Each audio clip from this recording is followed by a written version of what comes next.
E aí, galerinha, começando o live de hoje. Deixa eu só verificar se tá tudo ok. Hoje a gente conseguiu começar na hora, né?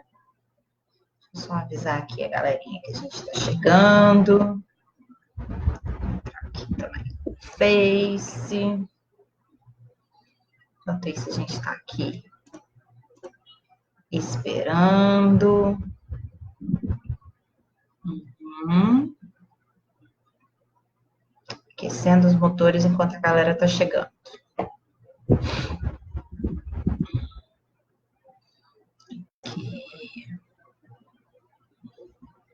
Deixa eu ver direitinho. A gente está com um novo equipamento de luz que está dando essa diferença aqui. Vamos ver. A galerinha tá chegando. Aqui. A gente só testando aqui, tá? Aqui, tá tudo certinho. Certinho. 19 horas em ponto. Vamos lá.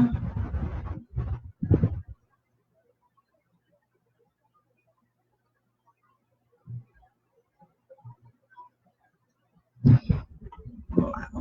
Galerinha, 19 horas, vamos começar os trabalhos. É o seguinte, antes de tudo, deixa eu me justificar o que aconteceu essa quinta-feira. Deixa eu tentar tirar um pouco aqui essa iluminação. Não consigo, gente, sem óculos, vai ter um negócio aqui no meu olho. É o seguinte, nessa quinta-feira a gente deveria ter iniciado os lives, né? Mas muita gente acabou me perguntando se tinha acontecido alguma coisa com o bebê. O bebê estava ótimo, ele estava super bem. Mas uma coisa que a gente aprende na maternidade, que até um bebê, quando tá ótimo, às vezes não tá bem. Ele estava muito demandante, e aí eu não estava conseguindo ter 5 minutinhos para deixar ele no berço e fazer outras coisas, né? Inclusive fazer uma boa preparação de live para vocês. Então ele estava ótimo, estava brincando, estava curtindo, né? Quem me acompanha já sabe, eu tô com um bebezinho de 4 meses, que vai fazer 5 já tá ficando gente grande. E aí a gente não conseguiu tocar o live. Aí quando chegou no final da noite, eu já estava exausta, conseguia mais tocar o projeto, tá? O live de hoje, quem estiver assistindo, não tem problema. A gente vai fazer a gravação dele, né? Depois e vai colocar lá no nosso canal do YouTube bonitinho, tá? E aí você pode estar assistindo várias e várias vezes, porque o tema de hoje tá fantástico. Vamos colocar aqui. Se tiver já a galerinha chegando, manda um ok, manda um oi. Vou colocar aqui no Face dizendo que a gente já está começando. Aqui. Para a galerinha saber que a gente já está no ar. Né? Aqui. Cadê? Só um minutinho. Enquanto isso, a galera está chegando. Aqui.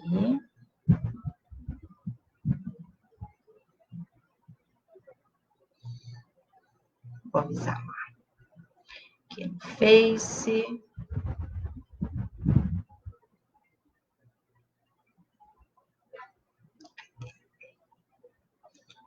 Aqui. Ok.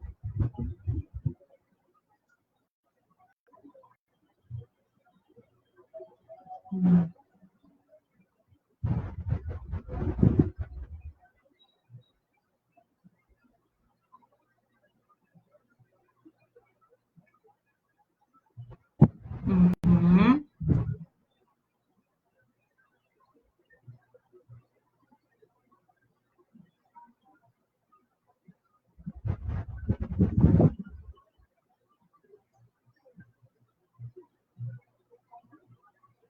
Aí a galerinha já tá aqui no ar.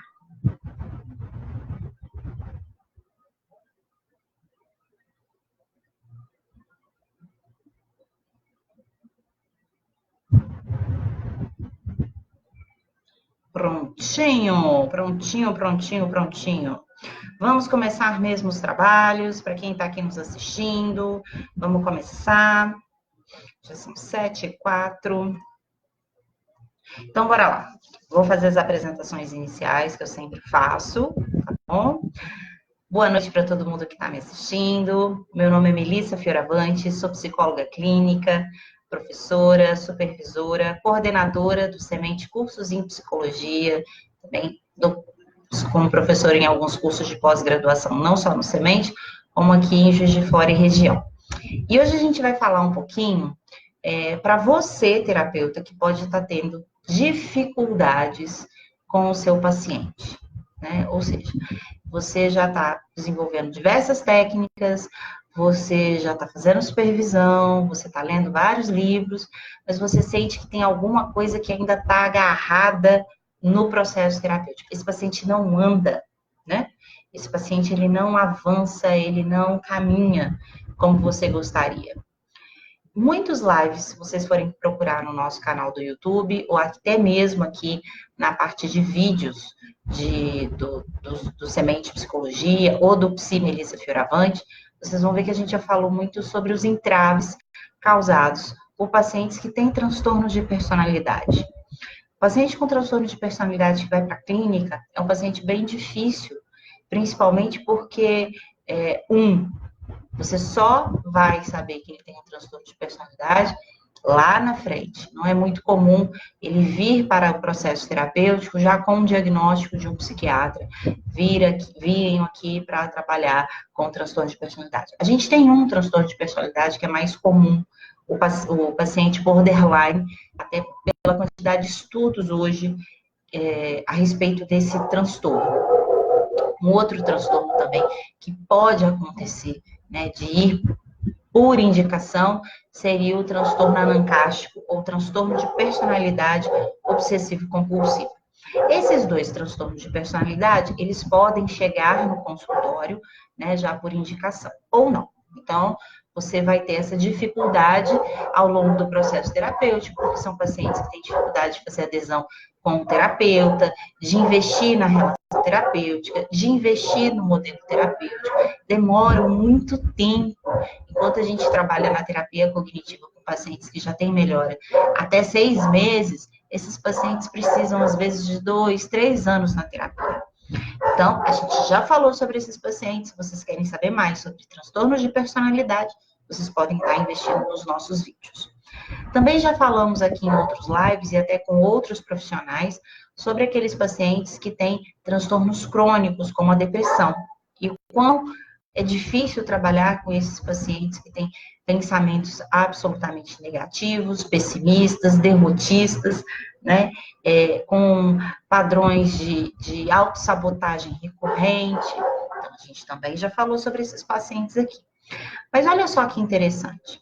A gente tem pacientes muito graves, mas quantos de vocês que estão aqui na clínica, né, que estão assistindo aqui o nosso live, tem pacientes que não se encaixam em nenhum transtorno de personalidade ou nenhum transtorno mental, né, como paciente depressivo, paciente ansioso. Muitos pacientes hoje fazem terapia, a gente fala de pacientes não clínicos, eles não conseguem preencher todos os critérios diagnósticos para estarem fazendo terapia, mas eles estão lá na terapia. Eles têm as suas questões, eles têm as suas dificuldades, eles têm as suas dores, mas eles também não conseguem mudar alguns pensamentos ou alguns comportamentos disfuncionais. Então, no live de hoje, a gente vai falar exatamente sobre uma questão que eu acho bem interessante, que passa tanto para o paciente mais difícil, quanto para o paciente não clínico, e que envolve a dificuldade que esses pacientes têm em relação à mudança. Ok? A galerinha ainda está chegando. Eu estou aqui acompanhando o nosso roteiro. Como vocês sabem, eu tenho uma dificuldade enorme de fazer um vídeo curto, né? Mas estamos aqui hoje na tentativa de fazer um vídeo. Então, o assunto de hoje é muito importante porque auxilia a gente a compreender os pacientes que têm, né, esses dois extremos. Pacientes muito graves e que naturalmente já vão ter dificuldade no processo terapêutico e no processo de mudança, e aqueles pacientes não clínicos que esperava-se que esses pacientes não tivessem tanta resistência à mudança, mas eles também têm. Então, o tema de hoje é falar sobre entrevista motivacional. Toda vez que eu dou supervisão, eu falo isso muito com os meus alunos, né? Fala-se muito sobre terapia cognitiva, terapia breve, técnicas, fala-se muito sobre conceitualização cognitiva, mas um aspecto muito importante para a gente estudar, a gente que trabalha nessa área das terapias cognitivas, é entender um pouquinho sobre entrevista motivacional. Diversos livros importantes em terapia cognitiva têm hoje separado um capítulo do seu próprio livro para falar sobre entrevista motivacional. Então, hoje a gente vai falar um pouquinho, e eu sugiro a vocês, né, que estão aí exatamente nessa dificuldade com pacientes mais graves ou pacientes não clínicos, mas que não conseguem apresentar essa mudança, né, que estudem um pouquinho sobre entrevista motivacional. A gente vai tentar em outros lives, não agora, mas se vocês quiserem, podem trazer perguntas, podem trazer dúvidas e até mesmo assuntos mais específicos de entrevista motivacional para a gente falar em outros lives, ok? A entrevista motivacional ela foi desenvolvida por Miller e Honig em 1983, né? Ela é um estilo colaborativo de conversação, ou seja, ela não necessariamente é uma teoria, uma terapia, uma abordagem específica, tanto que a gente pode trabalhar ela de maneira transteórica, né? Ela pode ser utilizada em diversas abordagens terapêuticas, né? E o objetivo dela é fortalecer a motivação pessoal e o comprometimento para a mudança. Ela já é utilizada em vários países, na Europa e nos Estados Unidos principalmente, e no Brasil, a entrevista motivacional passou a ganhar muito mais força e muito mais estudo nas últimas 2 décadas. É muito comum a gente falar de entrevista motivacional quando a gente fala de pacientes que sofrem de adicção, ou seja, fazem uso abusivo de álcool e outras drogas. Mas o que eu quero trazer hoje é a possibilidade de você pensar, ter uma intencionalidade terapêutica dentro do olhar da entrevista motivacional. A entrevista motivacional, embora ela tenha muitos estudos a respeito desses tipos de paciente, os conceitos chaves que são motivação, ambivalência, prontidão para a mudança, podem ser utilizados em qualquer paciente. O objetivo da entrevista motivacional é exatamente fazer com que a gente consiga trabalhar com pessoas ambivalentes, que querem e não querem. Eu quero e não quero. Sabe aquela história? No caso, eu compro uma bicicleta. Mas que elas sabem exatamente, né, que elas estão nesse processo de ambivalência e que também, mas ao mesmo tempo, não conseguem se comprometer em mudar com determinados comportamentos. Eu não preciso ir longe, vamos pensar na nossa própria vida, ou vamos falar de dieta, né? Quem de nós não passa exatamente por esse processo de ambivalência quando a gente pensa em dieta, né? Eu quero emagrecer, mas eu queria emagrecer comendo brigadeiro. Eu quero emagrecer, mas fazendo apenas 15 minutos de esteira. Então, nesse sentido, quando a gente para pensar nesses conceitos chaves, né, importantes na entrevista motivacional, que são motivação, ambivalência e prontidão para mudança, a gente vê que isso acontece em todos os nossos pacientes. Nos pacientes não clínicos e nos pacientes clínicos e até mesmo com transtornos graves. Claro que, como a gente fala de prontidão para mudança, a gente também está falando de habilidades, né? E a necessidade do sujeito saber ter desenvolvido dentro dele algumas habilidades. Quanto mais presentes essas habilidades são no sujeito, mais fácil fica. Por que eu estou falando isso? Porque quem já assistiu os nossos lives de transtorno de personalidade sabe que são pacientes, muitos deles, que têm baixa habilidade, né? Tem algumas competências não desenvolvidas, algumas competências, inclusive, interpessoais, né, de resolução de problema, que vão ter mais dificuldade ainda.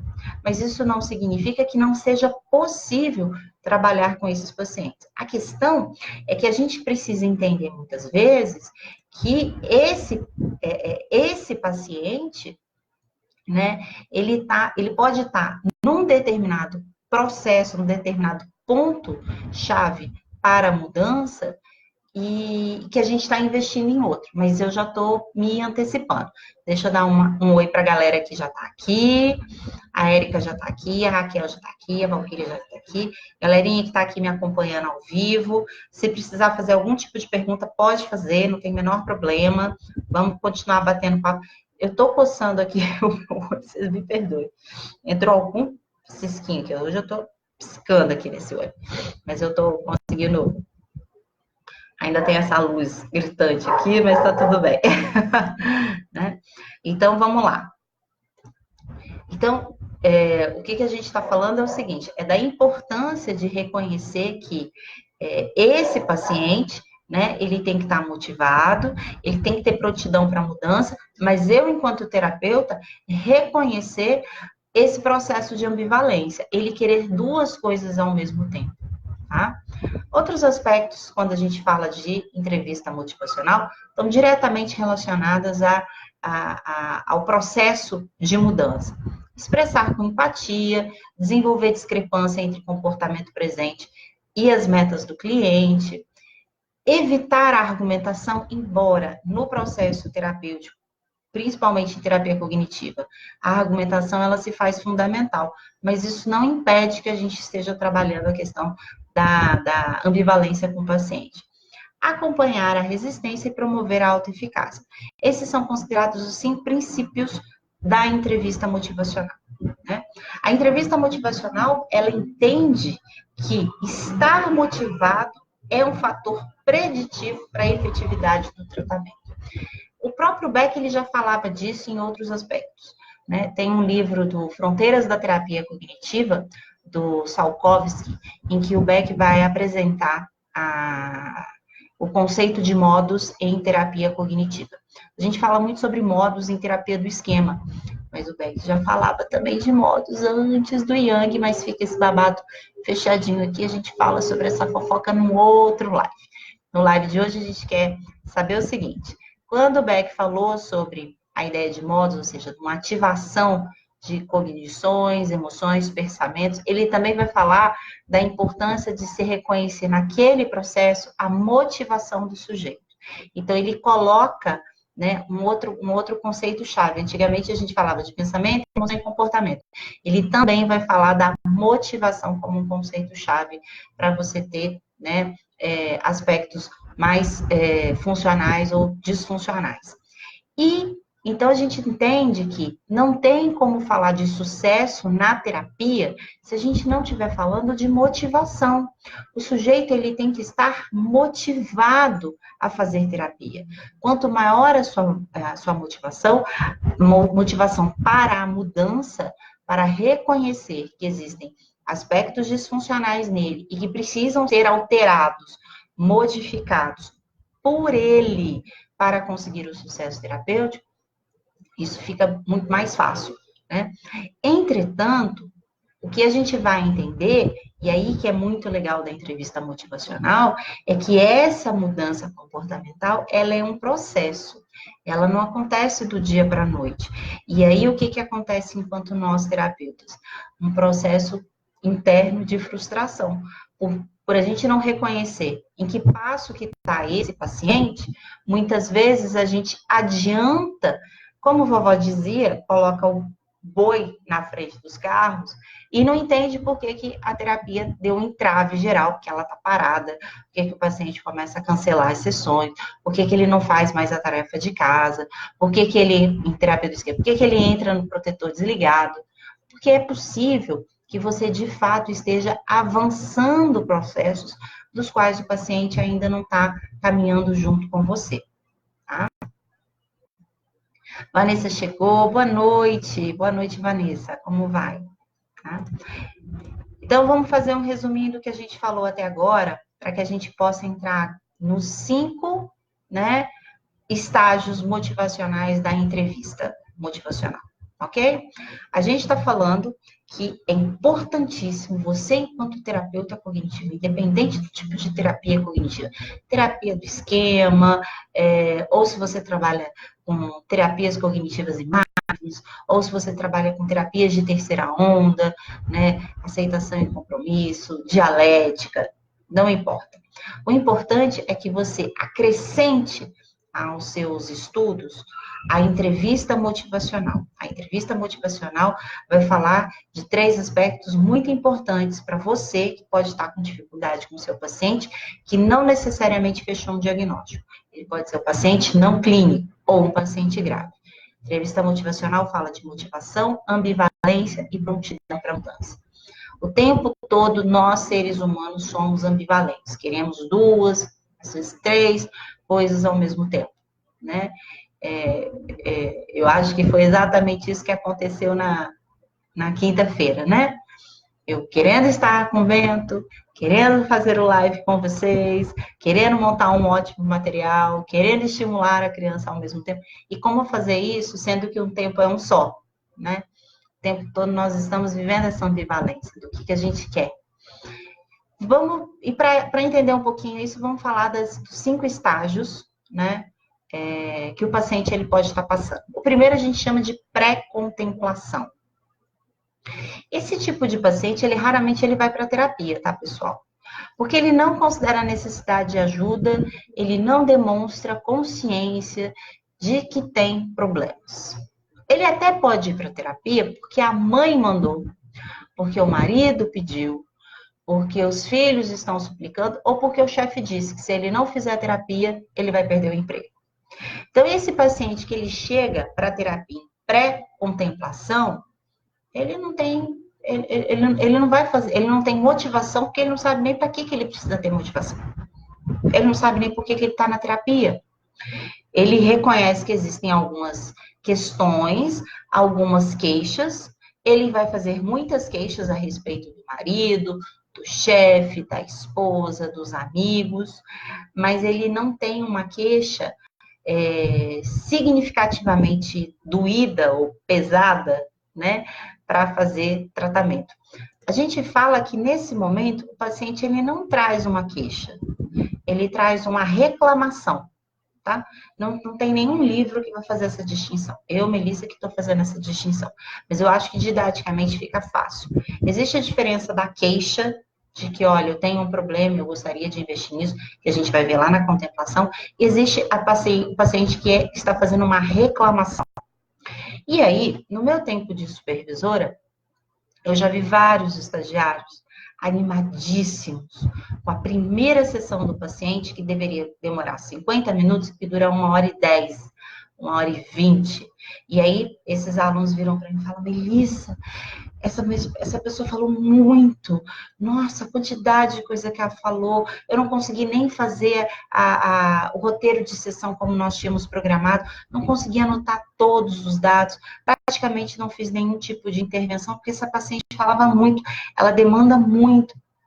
Falei, ok, mas o que você... Não, tudo ótimo, ela está bem investida na relação terapêutica, ela chorou bastante, ela falou muito, ela falou de coisas que ela disse que ela nunca falou com ninguém, eu acho que a gente já formou vínculo. E a pessoa olhou assim e falou, essa pessoa não volta nem semana que vem. Que isso, Melissa? Falou 1h15 comigo, como é que essa pessoa não volta semana que vem? Volta sim, a gente marcou, eu disse que eu estou disposta a ajudá-la, ela disse que fez muito bem ter vindo, ter gastado essa 1h15 para falar comigo. Eu falei assim, essa pessoa não vem. Porque essa pessoa, ela não veio para fazer terapia, ela veio para fazer uma reclamação. Ela não está disposta a solucionar. Mas todos os casos são assim? Não, eu não estou dizendo que são todos os casos assim. Não generalizem a minha fala. Mas o que eu quero que vocês comecem a perceber é que o fato de eu ter um paciente que fala muito não significa que ele tem clareza de quais são os problemas que estão acontecendo na vida dele.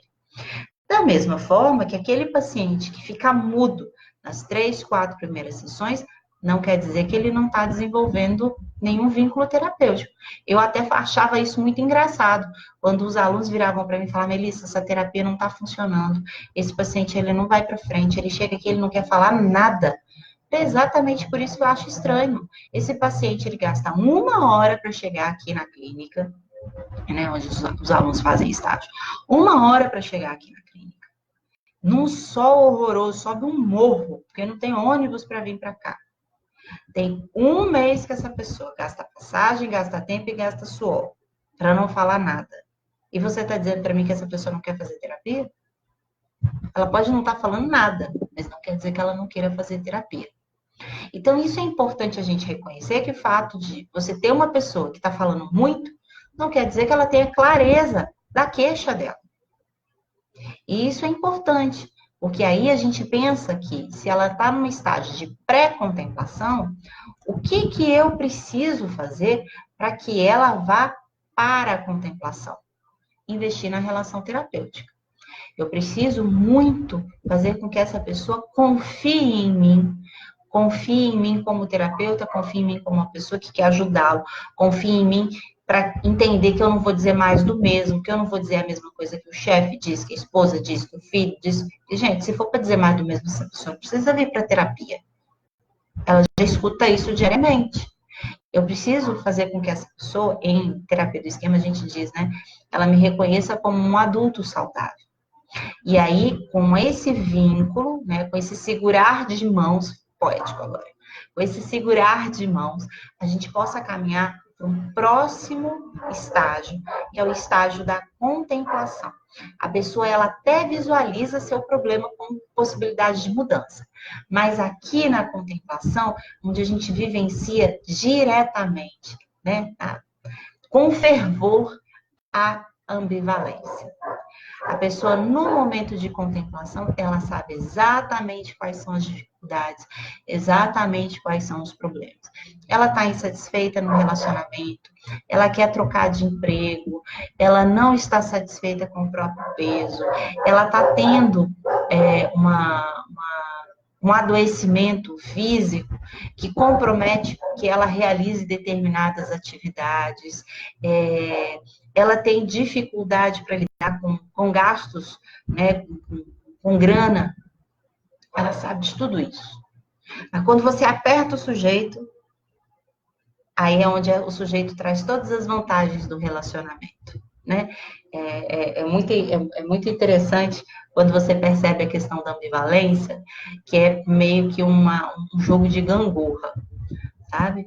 Quando você, por exemplo, você pega um paciente que tem questões de relacionamento, tem várias mulheres, pacientes, que trazem o relacionamento, né?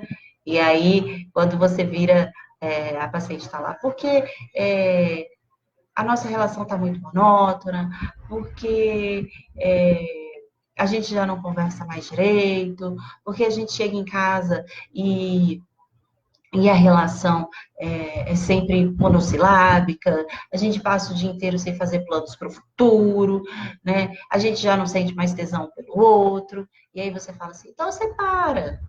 Mas ele tem caráter, ele é uma boa pessoa, eu tô velha e não vou conhecer mais ninguém, aí vira o jogo da balança. E aí você diz, poxa, mas já que ele tem qualidades, investe nessa relação. Mas eu tô cansada de investir sozinha, sou sempre eu que faço tudo, sou eu que chamo para fazer academia comigo, sou eu que chamo para a gente poder fazer uma coisa diferente. E aí é onde muitas vezes o terapeuta se cansa. Porque ele acha que o que o paciente precisa é de um novo ponto de vista ou de uma nova argumentação. Meus amores, isso ele já sabe. Ele já sabe que essa é a questão. Ele já sabe, entendeu? Que o parceiro é monótono, mas tem caráter. Ele já sabe que não tem tesão, mas é que o cara vai no médico com ela. Ele já sabe. Ele está o tempo todo vivenciando essa ambivalência. E aí a gente para pensar o seguinte, as técnicas cognitivas que a gente utiliza, elas são fundamentais para 2 aspectos principalmente. para gerar bons argumentos lógicos, para que a gente consiga discutir com os pacientes aqueles pensamentos disfuncionais que vão inundando, né, que são intrusivos na mente do sujeito e que eles não conseguem debater com eles. Então, boa parte das técnicas cognitivas, elas têm por objetivo gerar esse embasamento lógico, fazer com que o próprio sujeito seja um bom advogado de defesa dele mesmo. E uma forma da gente estar fazendo isso, né, que ajuda, é realizar o tempo todo técnicas para avaliar vantagens e desvantagens daquilo que eu estou pensando, daquilo que eu estou sentindo, daquilo que eu estou fazendo, daquilo que eu estou querendo, daquilo que eu estou esperando. Então, na técnica no momento, né, no estágio de contemplação, é importantíssimo você não acreditar que aquele sujeito, ele precisa ressignificar o pensamento dele. Ele ainda não está na fase de ressignificar nada, porque ele não sabe qual é a escolha que ele vai fazer. Diante de uma escolha que ele fizer, aí sim ele escolhe qual é o lado da balança, ou eu como brigadeiro, ou eu faço dieta, que aí sim ele vai decidir ressignificar, ok, escolhi o brigadeiro, escolhi que eu não vou emagrecer, vou manter o meu corpo, e aí, como é que eu lido com essa minha nova imagem? Como é que eu lido com essa minha identidade?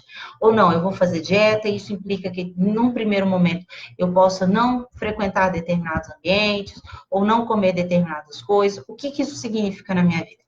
Mas na contemplação, esse sujeito está vivenciando a ambivalência. E aí não adianta chegar e falar assim, olha, você está escolhendo o amarelo, mas pode ser o azul. Ele sabe da existência do azul. O problema não é que ele não sabe do azul, ele sabe do azul. A gente lida com o paciente na fase de ambivalência como se ele não soubesse. Meus amores, ele sabe, por isso que a gente chama de ambivalência, ele já sabe dos dois lados. Então, o que a gente precisa mostrar para ele, e não é mostrar, e aí a gente sabe que as técnicas da balança, técnicas de evidência, elas fazem exatamente isso, o que eu ganho, o que eu perco, é o paciente quem traz.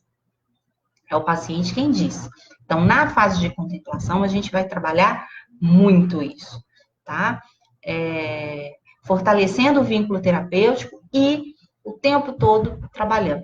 Tem gente que acha que técnica cognitiva é feita 2, 3 sessões. Não, ela é repetida, repetida, repetida, repetida. Para que aí sim o paciente tombando para uma das alternativas que ele gostaria, né, para sair dessa ambivalência, a gente vai para o estágio de preparação. Então, já passamos pelo pré-contemplação, contemplação, agora a gente vai para a preparação. A preparação nada mais é do que pensar em tentativas para mudar o seu comportamento. Nesse momento, as pessoas já estão prontas para a ação, mas a gente ainda não tem foco na ação. A ação é o próximo estágio. Na preparação, a gente desenvolve planos. O foco está muito mais na organização, em como eu vou fazer, como eu vou me organizar, como eu vou me estruturar. A gente começa a pensar mentalmente até mesmo em possíveis problemas ou possíveis alternativas para aquilo que eu estou decidindo, para aquilo que eu resolvi. Então, vamos imaginar que a pessoa, de fato, ela decida fazer dieta. Então, na preparação, a gente se organiza. Que tipo de dieta que ela vai fazer? Existem milhares de dietas, né? A dieta, como que se chama, né? A do CAN, a vigilante do peso, a de contar pontos, a de contar calorias, agora que tem muito a low carb, né? A dieta com jejum intermitente. Então, você vai escolher. Quando você vira e pensa em todas as dietas, você está se fazendo a preparação. Olha, eu também preciso fazer um exercício físico. Então, quais exercícios físicos são mais compatíveis com você? Melissa, eu não gosto de academia, eu prefiro dançar. Então, quais são os espaços de dança que você vai se sentir mais feliz, mais motivado para fazer isso? Espaço esse que tem horário, que você possa realizar, né? Eu já tive paciente, por exemplo, que falou assim, eu quero fazer dança do ventre. Que ótimo, vamos fazer dança do ventre.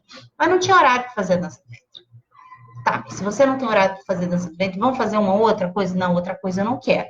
Então, ela não está na fase de preparação. Vocês podem ter certeza que ela está na fase de contemplação. Na fase de preparação, a gente organiza o terreno para que a gente possa ir para o outro estágio, que é a ação. A ação, de fato, é a implementação, é o pega para capar. é onde de fato as coisas vão acontecer. A gente está falando de tentativas concretas de modificação de comportamento, modificação de experiências e até mesmo do meio ambiente. Mas olha só que interessante, quando a gente fala de ação, a gente fala de tentativas, porque tudo no mundo, meus amores, são tentativas. Não há nada certeiro nessa vida.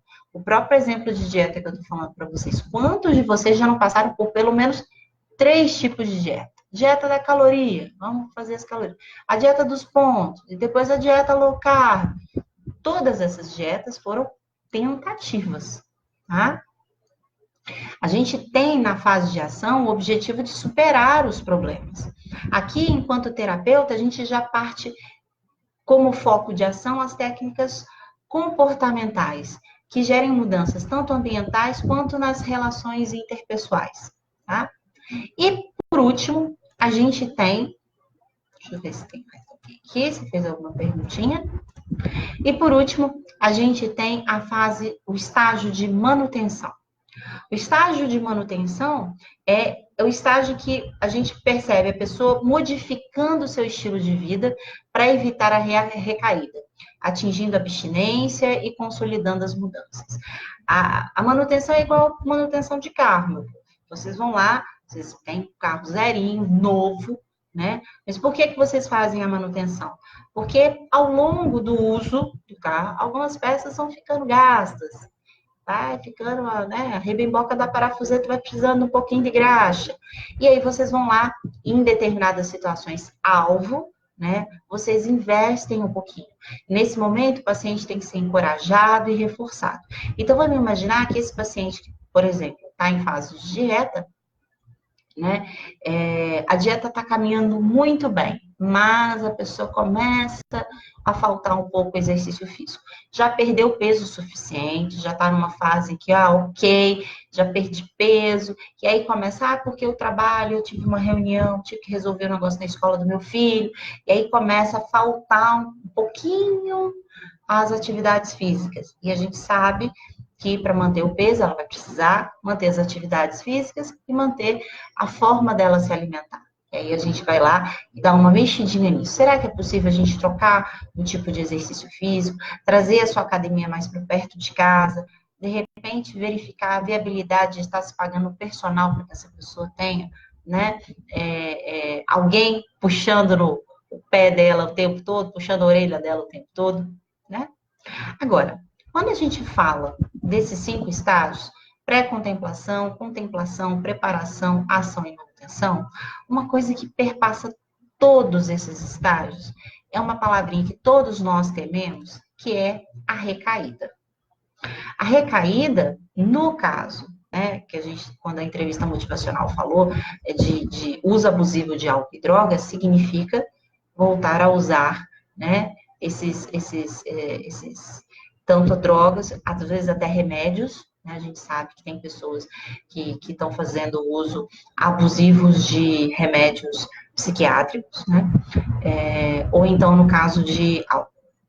Nesse caso, gente, a gente está falando de pacientes não clínicos ou pacientes com problemas de relacionamentos interpessoais que podem entrar na recaída, ou seja, vão ter comportamentos, né, anteriores à fase de preparação. E isso faz parte do processo. É muito importante para você, enquanto terapeuta, reconhecer que a recaída não significa que a terapia não está dando certo, que você não é um bom terapeuta, né? Que você não está sabendo ajudar o seu paciente. Da mesma forma que o seu paciente precisa entender que o fato dele ter recaídas não quer dizer que ele não vai melhorar ou ter sucesso na terapia. A recaída faz parte.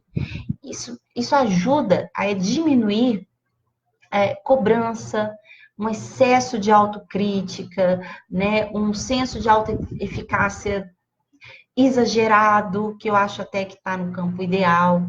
Porque quando a gente fala de recaída, e a recaída que passa por qualquer um desses momentos, por qualquer um desses estágios, traz uma noção de humanidade para o nosso paciente. Ele é humano, ele é feito de falhas, né? E ao entender que essas falhas fazem parte do processo, não dizem do caráter, não dizem da preguiça dele, né? Não dizem da falta de motivação, mas sim que fazem parte do processo, isso pode deixar ele menos resistente a tentar começar tudo de novo. Assim que a gente entra na recaída, a gente tem que começar tudo de novo. Claro que nesse caso a gente não vai precisar trabalhar necessariamente com pacientes que chegam em fase de pré-contemplação.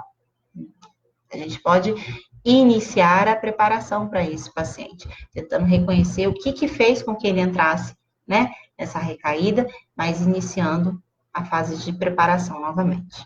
Ok? Nosso live de hoje foi sobre esse tema. Quem não conseguiu entrar desde o início, não tem problema nenhum. A gente vai colocar já já no nosso canal do YouTube. Vocês também vão poder assistir aqui a parte de vídeos, né? Que fica gravadinho lá do Facebook.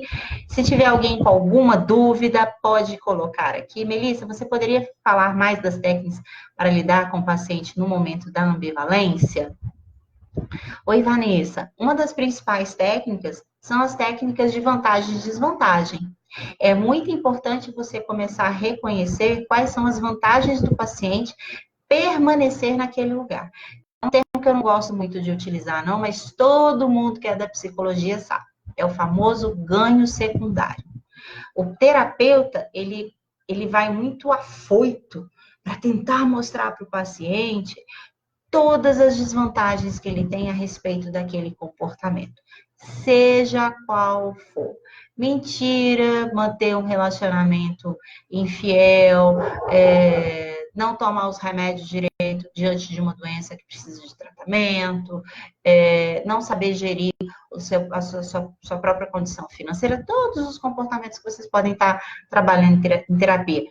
Ter um comportamento assertivo, não assertivo, passivo ou agressivo com a sua galera de trabalho. Então, tudo isso. E aí, o terapeuta sempre está muito de pronto, Vanessa, para chegar e mostrar todas as desvantagens, o que ele perde. Mas olha só, se o paciente ele continua fazendo isso, significa que ele tem muitas vantagens. Quais são os ganhos secundários que ele tem?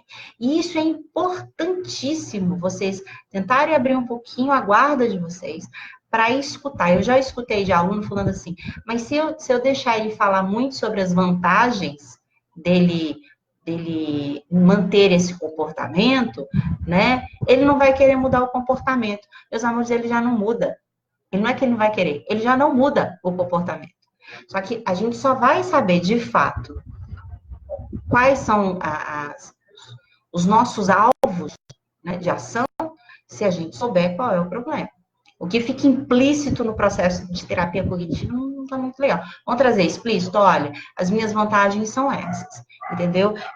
Eu prefiro estar o tempo todo sendo agressivo com os meus colegas de trabalho, porque se eles me subestimarem, pode ser que eles entendam que eu sou incompetente e eu possa ser o próximo que vai ser mandado embora. E aí eu tenho muitos colegas que estão sendo mandados embora da empresa, eu preciso ter uma atitude mais autoritária. Pode ser, pode ser. Mas pelo menos a gente vai trabalhar em cada um desses aspectos, tá? Não sei se eu te respondi, Vanessa. Agora, uma coisa que eu falo sempre, assim, que os meus alunos tinham muita dificuldade, tá? Técnica cognitiva a gente vai repetindo em cada sessão. E vai fazendo, e vai fazendo, e vai fazendo. Eles falavam assim, mas não é chato? Gente, fazer terapia não é aquele que o Selton Mello faz, não, tá? Não é sessão de terapia, que é coisa dramática. É um processo, às vezes é monótono. O que não pode ser monótono é a relação terapêutica. Isso jamais pode acontecer. A relação terapêutica não pode ser monótona. Mas o uso de técnicas, tá? Repetido e falar do mesmo assunto, muitas vezes vai ter que acontecer. Tá bom? Mais alguma dúvida, meu povo? Entendi, Vanessa disse que entendi. Ok? Vamos então fechando o live de hoje. Foi maravilhoso, maravilhoso, maravilhoso encontrar com vocês hoje. Tá? Semana que vem o nosso tema já está prontinho. Semana que vem vai ser na quinta-feira. Delícia. Ok? Vamos nos encontrar semana que vem na quinta-feira, certinho. Os temas desse mês estão uma delícia. E aí eu não posso deixar de convidar vocês também, para quem assistiu o live de hoje, como a Vanessa falou um pouquinho mais das técnicas, quem tiver dificuldade, quem quiser aprender mais sobre técnicas, no dia 23 e 24 de novembro, eu e o Semente Cursos em Psicologia vamos lançar o último curso de 2019, tá? Para fechar com chave de ouro, 2020 tem mais novidade por aí. Curso online em técnicas em terapias cognitivo-comportamentais. A gente vai falar sobre diversas técnicas. Como usar, de que maneira usar, quando usar com o paciente. Vocês vão receber no material vários formulários para auxiliar vocês no processo terapêutico. Dia 23 e 24 de novembro, sábado, de 9 a meio-dia, de 2 a 5, e domingo, de 9 a meio-dia. Melissa, eu não posso assistir ao vivo, não tem problema. Você também pode assistir a gravação das nossas aulas. Independente de você assistir ao vivo ou a gravação, você faz parte de você recebe todos os bônus do nosso curso. E um dos bônus que estão pipocando de sucesso aí é vocês poderem participar de um grupo exclusivo de WhatsApp deste curso para tirar dúvidas comigo em qualquer momento. Qualquer momento, não 3 horas da manhã, né, meu povo? Mas vocês entenderam em qualquer momento, ok? Nosso curso já está na nossa página do Semente Psicologia, www.sementepsicologia.com.br. Tem outros cursos que vocês também podem ter acesso, que já estão lá na página. Foi um prazer falar com vocês e a gente se encontra semana que vem. Beijo, beijo, beijo. Ah, não esquece de curtir, não esquece de compartilhar que vocês assistiram esse vídeo aqui comigo, viu? Põe lá no feed de vocês. Assistam vídeo, assistam live, tá bom? Beijo grande, meu povo. Tchau.